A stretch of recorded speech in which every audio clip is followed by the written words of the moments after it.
নমস্কার বন্ধুরা, তন্নিস কিচেনে আপনাদেরকে স্বাগত। আজ আমি বানিয়ে দেখাবো পনির কোপ্তা কারি রেসিপি। এই রেসিপিটা কিন্তু বিশেষত লুচি পরোটার সাথে বেশি ভালো লাগে এবং আপনারা চাইলে এটা ফ্রাইড রাইসের সাথেও কিন্তু সার্ভ করতে পারেন। সামনেই আমাদের দুর্গাপুজোর ষষ্ঠী বা অষ্টমী, তাই লুচির সঙ্গে এরকম একটা রেসিপি কিন্তু আপনারা চটজলদি বানিয়ে ফেলতে পারেন এবং ঘরোয়া কিছু উপকরণ দিয়ে কিন্তু এই রেসিপিটা বানিয়ে ফেলা যায়। এর জন্য আমি নিয়ে নিয়েছি 100 গ্রাম পরিমাণ টক দই, 4-5টা কাঁচা লঙ্কা, আর নিয়ে নিয়েছি 10-12টা কাজু, আর গ্রেট করে রাখা আদা 1 টেবিল চামচ পরিমাণ। নিয়ে নিয়েছি 2 থেকে 3টি মিডিয়াম সাইজের আলুগুলো কিন্তু ছোট ছোট টুকরো করে কেটে নিয়েছি। এখানে নিয়ে নিয়েছি আমি 400 গ্রাম মতো পনিরগুলো কিন্তু দেখুন আমি একটু পাতলা করে বড় বড় টুকরো করে কেটে নিয়েছি। আপনারা কিন্তু যে কোনো শেপের কেটে নিতে পারেন। এবার আমি রিফাইন তেল কড়াইতে দিয়ে দিয়েছি। তেলটা ভালোভাবে গরম করে নিতে হবে। তারপরে পনিরগুলো আমি সব একে একে কড়াইতে দিয়ে দিলাম। পনিরগুলো কিন্তু একটা পিঠ হয়ে গেলে আরেকটা পিঠ কিন্তু উল্টে দিতে হবে। দেখুন ঠিক এরকম গোল্ডেন ব্রাউন করেই কিন্তু পনিরটাকে ভাজতে হবে। এটা কিন্তু কম ভাজলে ভালো লাগবে না। এটা একটু কড়া করে ভাজলে কি হয়, এর থেকে একটা সুন্দর ফ্লেভার বেরোয়, সেটা কিন্তু খুব সুন্দর লাগে।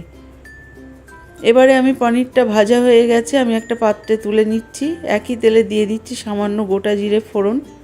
ফোড়নটা যখন লাল লাল হয়ে যাবে সেই সময় দিয়ে দিতে হবে কেটে রাখা আলুটা দেওয়ার পরে কিন্তু আমি আলুটাকেও পনিরের মতো গোল্ডেন ব্রাউন করে ভেজে নেব।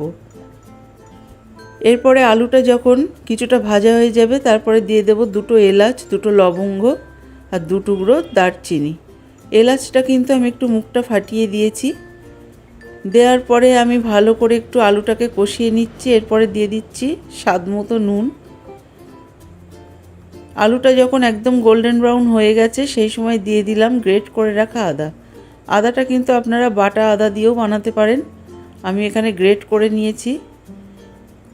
তারপরে দিয়ে দিচ্ছি 1/2 চা চামচ পরিমাণ ধনে গুঁড়ো, 1 চা চামচ পরিমাণ জিরে গুঁড়ো।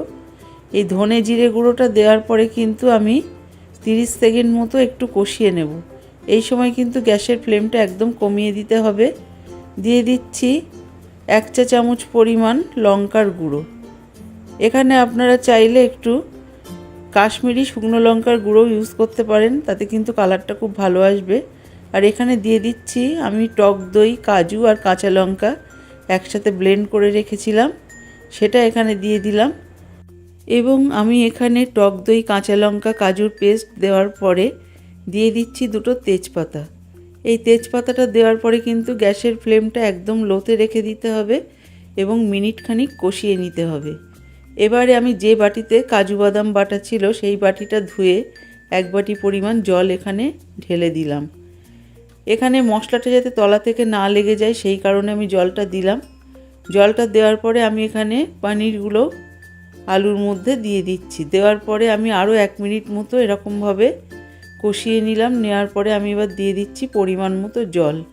এখানে কিন্তু জলের পরিমাণটা খুব বেশি দেওয়ার দরকার নেই, কারণ এটা একটা গ্রেভি টাইপের হবে, গাঢ় গ্রেভি, যেটা লুচি, পরোটা বা ফ্রাইড রাইসের সাথে ভালো লাগে এবং ভাত দিয়েও কিন্তু খেতে অসাধারণ লাগে। ঢেকে দিলাম 5 মিনিটের জন্য হাই ফ্লেমে। এখানে 5 মিনিট ফোটার পরে আমি আবারও একটু তলার থেকে নাড়িয়ে দিচ্ছি এবং এই পর্যায়ে আমি এখানে আরও একটা জিনিস অ্যাড করছি, এটা কিন্তু অবশ্যই দিতে হবে। এখানে আমি লিকুইড দুধ দিয়ে দিলাম 1 কাপ পরিমাণ। আমি মেজারমেন্ট কাপের 1 কাপ পরিমাণ দুধ এখানে অ্যাড করলাম। আর অবশ্যই আপনারা এই দুধটা দিয়ে একবার এই পনিরটা ট্রাই করবেন, দেখবেন এটা কিন্তু অসাধারণ স্বাদের হয়। দিয়ে দিলাম 2 থেকে 3 টেবিল চামচ পরিমাণ চিনি। এটা কিন্তু একটু মিষ্টি স্বাদের হয়, আপনারা চাইলে আপনাদের স্বাদ অনুযায়ী মিষ্টিটা দেবেন। এরপরে দিয়ে দিচ্ছি 1/2 চা চামচ পরিমাণ শাহি গরম মশলার গুঁড়ো আর দিয়ে দিচ্ছি 1 চা চামচ পরিমাণ গাওয়া ঘি। এই গাওয়া ঘিটাও কিন্তু অবশ্যই দেওয়ার চেষ্টা করবেন, এতেও কিন্তু স্বাদটা অনেকটা বাড়িয়ে দেয়।